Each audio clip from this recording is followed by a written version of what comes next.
we got a F2 wire heading up to the Swan Station. A scene that can play out any day along the northern border. Border agents taking down drug traffickers. You got one subject that peeled off from the stop. He's headed over to that southernmost red barn. Border Patrol's Swanton sector spans 195 miles from northern New York to Maine. Kilo and Glen. This is the sector's special response team. We've blurred their faces to protect their identity.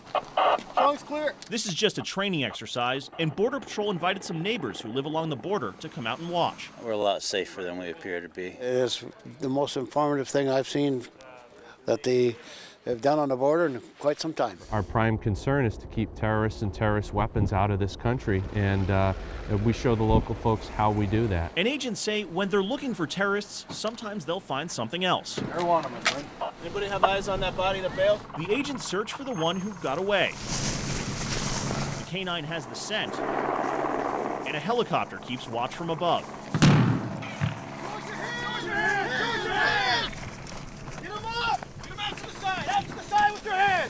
Spread! Cover! Do not move! Contact! Cover, cover!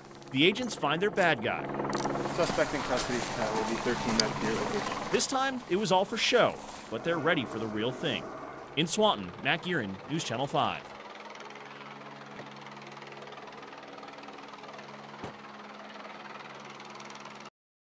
Because firefighters say the fire broke out near where they store the chemicals here. It just lit up the sky. You could see the flames from miles away, the smoke billowing into the night sky. The flames were like at least 200 feet up in the air. People were working the night shift at the Saputo cheese factory when the fire broke out. Just gotta get out of here fast. They say it was a dangerous situation. Big blaze, it's the chemical room, so it's pretty dangerous, you know. Firefighters say they were dealing with chemicals like ammonia and chlorine, and they had to evacuate the neighborhoods around the factory. And firefighters say the blaze started in the older part of the factory, made with lots of wood. We knew instantly the amount of fire we had. 11 fire departments were called in. Ladder trucks from Essex Junction and Williston doused the flames from above. One firefighter was sent to the hospital after he fell from a ladder. The chief says they were ready for this fire. I mean, it's the one you try to plan for that you figure will never come, but, you know, fortunately we knew right off what it was. Now, Heinsberg police say more than 50 people were evacuated because of the hazmat situation here at the factory. They set up a sheltered CVU for anyone that needed a place to stay. Now, firefighters were able to knock this blaze down, but they still say there was significant damage at the factory. It was kind of a quiet day, but most people are here just trying to see what happens next. I think people are still a little bit stunned and shell-shocked by this whole affair. Rick Carlin covers state politics for the Albany Times-Union. He says reporters from all over the state are following two stories. There's Spitzer's fate, and then Patterson's performance being literally thrown into the role of governor overnight almost. In the Capitol, photographers jockeyed for a glimpse of Lieutenant Governor David Patterson. I am deeply sorry that I did not live up to what was expected of me.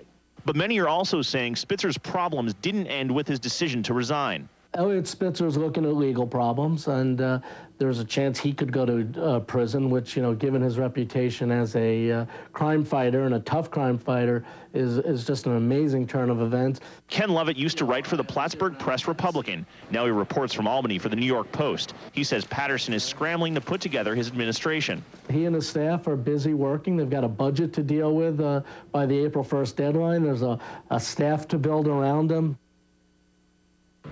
Now, we've been here in Albany for 4 days now, and just want to give you a sense of what it's like here. Take a look at this. This is the scene in the plaza in front of the Capitol building. There are news trucks from Buffalo to New York City. Everyone's here reporting on this situation. And today, as we mentioned before, everyone was here to hear from Lieutenant Governor David Patterson. He made his first remarks today.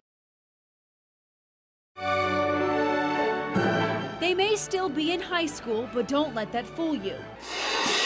These students are serious musicians gearing up for a musical tour some professionals only dream about. We start in Beijing and play at the Beijing Concert Hall. And then we move to the Shanghai Concert Hall. Then we'll be playing in a small town of just a few million people called Hangzhou. And then we wind up our tour in Hong Kong.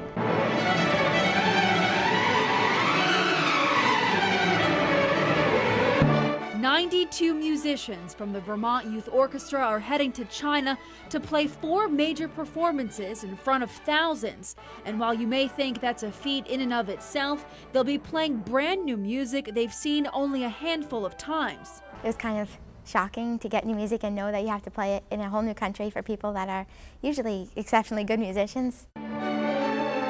It was hard for violinist Rebecca Gordon to hide her excitement at rehearsals just days before the group left. Not only am I excited to go to another country, I'm really excited just to be with the orchestra members. They're so much fun and amazing friends, and yeah, they're the 2 best things combined, so music and adventure. Yeah, I'm excited.